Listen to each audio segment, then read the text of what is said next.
Welcome back to the Deep Dive. We've just begun to unravel the fascinating world of love languages, exploring how each one acts as a unique channel for giving and receiving love. I'm ready to keep digging. Last time we laid the groundwork uncovering those 5 distinct languages. Words of affirmation, quality time, receiving gifts, acts of service, and physical touch. Now the question becomes, how do we actually put this knowledge into action? It's one thing to grasp the concepts intellectually, but translating them into real-world behavior, that's where the real magic happens. Exactly. I'm fired up to make some positive changes. But where do we even begin? Well, the first step is identifying those love languages, both our own and those of the people we care about. One of the sources we have, a book by a renowned relationship expert, offers some practical suggestions. One that stood out to me is paying attention to what we frequently request from our partners. So like those little things we might nag about. Honey, can you please take out the trash? Yeah. Or would you mind giving me a back rub? Yes. But think about it. Often what we're requesting reflects how we ourselves feel loved. If you're constantly asking for words of affirmation, chances are that's a key way you feel valued. And if you're always asking for help with chores, maybe acts of service speaks to you the most. Wow, that's a real aha moment for me. I never thought of those requests as clues to our love languages. It's a subtle but powerful insight. And conversely, paying attention to what your partner requests from you can offer valuable clues about their love language. It's like a window into their emotional needs. Okay, that makes sense. Yeah. But what about those times when it's not so clear cut? Like, what if my partner doesn't really ask for much? That's where observation comes in. The same source suggests watching how your partner expresses love to you. Often we instinctively give love in the way we most wish to receive it. So if my partner is always surprising me with little gifts, maybe that's their way of saying I love you, even if they don't say the words directly. Exactly. Now, it's not a foolproof method. Sometimes we might have learned to express love in ways that don't truly resonate with us, maybe based on our upbringing or past relationships, but it's definitely a good starting point. And as we mentioned before, this isn't a one-time discovery. Our love languages can shift and evolve as we grow and change, so it's good to keep checking in with ourselves and our partners. Absolutely. So let's say you've done some self-reflection, you've observed your partner, and you have a good grasp of their primary love language. What's next? That's what I'm eager to find out. Right. How do we take this understanding and translate it into action without feeling like we're just following a script? The key is authenticity. It's not about mechanically going through the motions. It's about finding ways to speak your partner's love language in a way that feels genuine to you. So it's not about forcing ourselves to become someone we're not. It's about finding those points of overlap where our natural expressions of love align with their needs. Precisely. For example, if your partner's love language is acts of service, but you absolutely despise doing chores, you can find other ways to express that language. Maybe you offer to help with a project they're passionate about, or you take over a responsibility they've been dreading. That makes so much sense. It's about being creative and finding those expressions that feel authentic to both of you. And even if our efforts aren't perfect, I think the intention behind them speaks volumes. It's that willingness to step outside our comfort zones and make a conscious effort to meet our partner's needs. And that effort, that intentionality can be incredibly powerful in strengthening a relationship. Absolutely.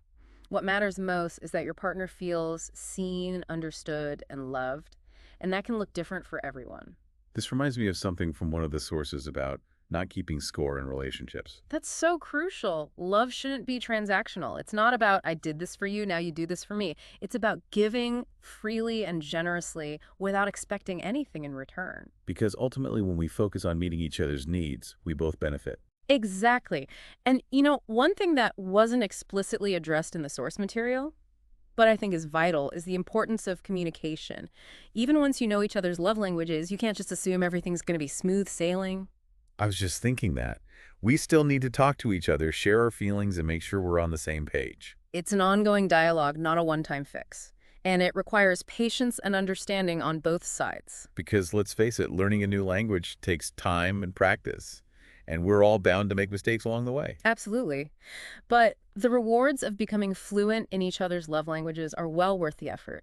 It can transform your relationship from one of misunderstandings and unmet needs to one of deep connection and mutual appreciation. Okay, I'm feeling inspired. But I'd love to get even more specific. What are some practical strategies we can use to really speak each other's love languages? That's a great question. And it's one we'll explore in more detail in the next part of our deep dive. We'll delve into specific tips and examples for each love language, helping you translate this knowledge into real-world action. Welcome back to the deep dive.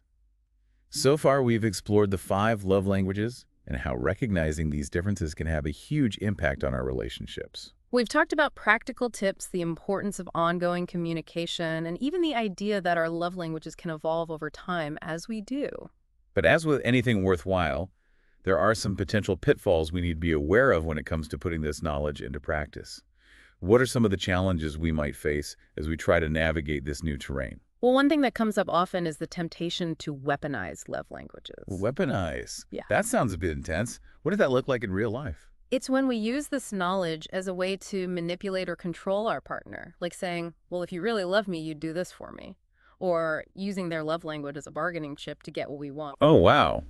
I can definitely see how that would backfire. It Yeah. completely misses the point of understanding each other's needs and trying to meet them genuinely. Exactly. Hmm. It turns love languages into a tool for control rather than a pathway to connection. And that can create resentment and damage the trust in a relationship. So it's a reminder that even with the best of intentions, we need to be careful about how we use this knowledge. It's about fostering genuine connection, not about keeping score or trying to win. Precisely. Another potential pitfall is getting so fixated on the labels that we lose sight of the bigger picture. We might start thinking, okay, their love language is acts of service, so I just need to do more chores and everything will be fine. But it's not that simple. It sounds like we could fall into the trap of just checking off boxes instead of really trying to understand and connect with our partner on a deeper level. Yes, and that can make the other person feel like we're not really seeing them as an individual. It's important to remember that these categories are just a framework, a starting point for understanding. But human emotions are complex and nuanced, and we don't always fit neatly into these boxes. So it's about using the framework as a guide, but also being flexible and adaptable, Hmm. recognizing that each person is unique and their needs might shift over time. Absolutely. And one thing that wasn't explicitly addressed in the source material, but that I think is crucial to consider is what happens when our efforts to speak our partner's love language go unnoticed or unappreciated. That's a really good point. We can't just assume that because we're putting in the effort, the other person is automatically going to receive it in the way we intended. Right. It can be really discouraging when we're trying our best, but it Yeah. seems like our efforts aren't making a difference. And if that happens repeatedly, it can lead to resentment and frustration. So what do we do in those situations? How do we handle it when it feels like we're speaking different languages, even after we've made an effort to learn each other's love languages? Well, first, it's important to check in with ourselves. Are we truly speaking their love language in a way that resonates with them, or are we just going through the motions? So it's not just about doing the right things, it's about doing them with the right intention and in a way that truly connects with the other person. Exactly. And if we're feeling unappreciated, it's crucial to communicate our needs.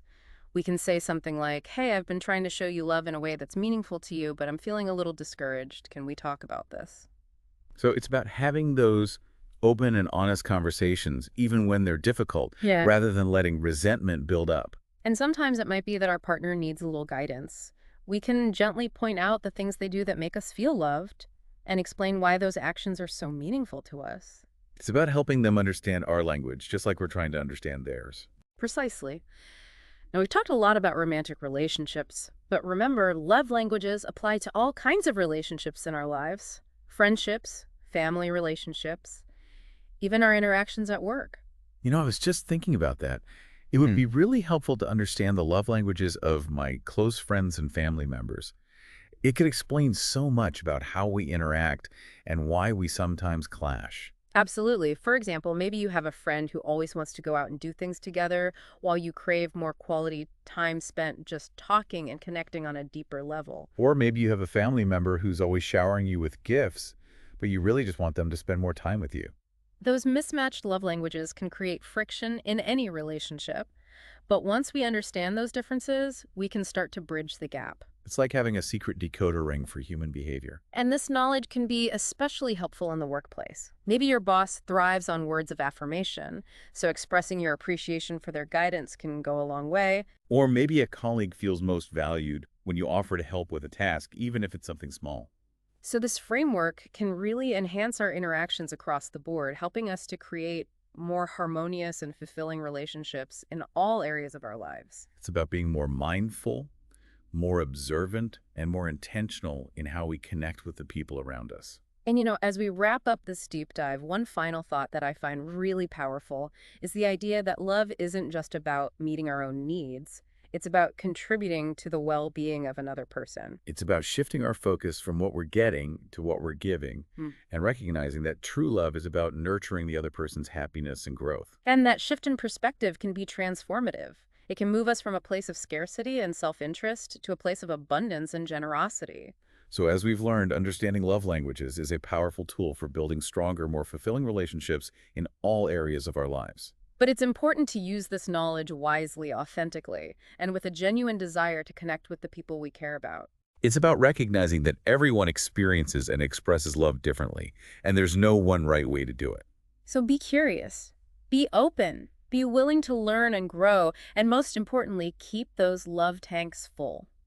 Thanks for joining us on this deep dive into the world of love languages. We hope you've gained some valuable insights and are feeling inspired to put this knowledge into practice in your own life. Thanks for listening to the Wellbeing Podcast. Take care, stay inspired, and see you next time.